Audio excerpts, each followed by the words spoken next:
pushed it down? 6 to 8 inches. And so you can see get the whole profile, yeah? And if this thing was, this had a tip on it, this wet soil at the bottom would plug it up. But instead, you can kind of just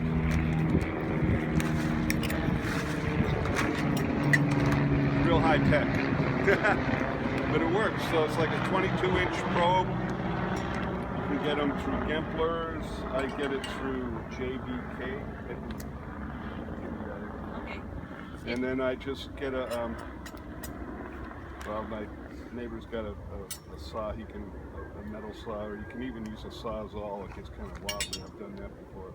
But you just cut it so that it kind of has like a angle on it, so it's easier to get down in the ground. And you basically just go in a zigzag back and forth, probably at least a dozen of these for the lower half and a dozen for the upper half, and just cover the field, inside, move your way up. And you put all the samples in one bag. Right, Yeah. and so the lower part would have one bag and the upper part would have a second, so it would make 2 samples.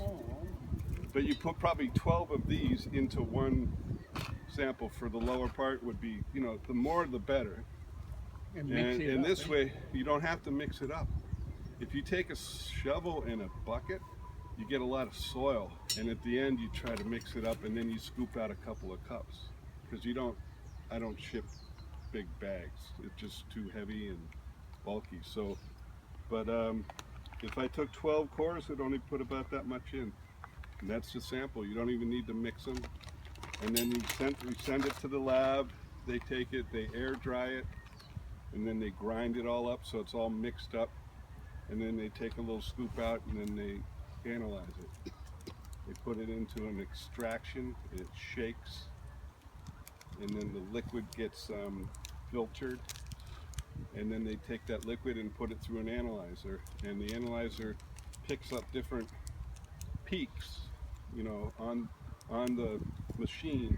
It print out for each nutrient has a different peak, and they can tell the concentration of the phosphorus, potassium, calcium, and magnesium based on the peaks that come off of there. And then they just report it to you in parts per million or milligrams per kilogram.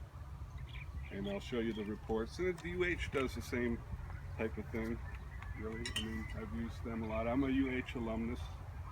So I graduated '83, just a degree in tropical ag production and technology.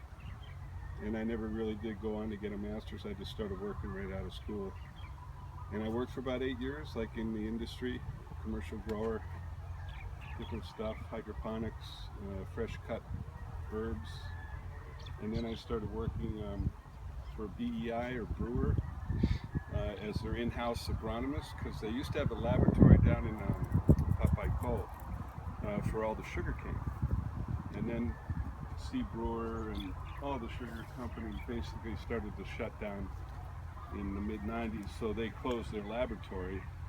But the customers all wanted to have a lab service still, beside the UH, so there'd be a choice.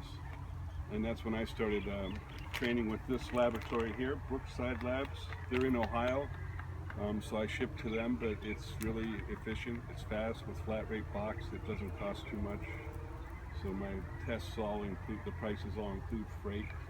So at the end of every week, I just gather all the samples and ship out on Friday, and I usually get some results by the following Thursday. As soon as the samples get to the lab, it only takes them a couple of days to report the results, and then they'll email to me, and then I send them out to all the different customers with recommendations, interpretation and recommendations.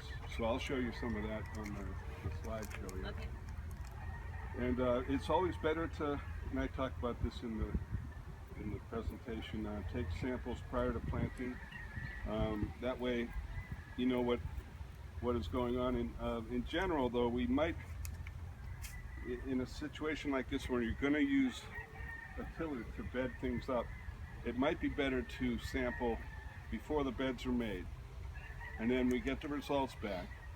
And if there's something I need to tell you to put in, like gypsum or compost or something, you could spread that all out and then till it down in and then make the beds. And that's what we did. You did tell us. Yeah, which we Yeah, did. yeah. But so we already did that. Yeah. Because last time I was here is exactly what it was. The field was flat until that was in August, right? And we took the Yeah. samples, and so all that's been done. So and then now we're just, since you only need to do that once every year or two, so we're not going to do another test. We haven't even really grown a crop since you did the amendment. Yeah. So, and I think we amended with some gypsum. Yeah. Yep.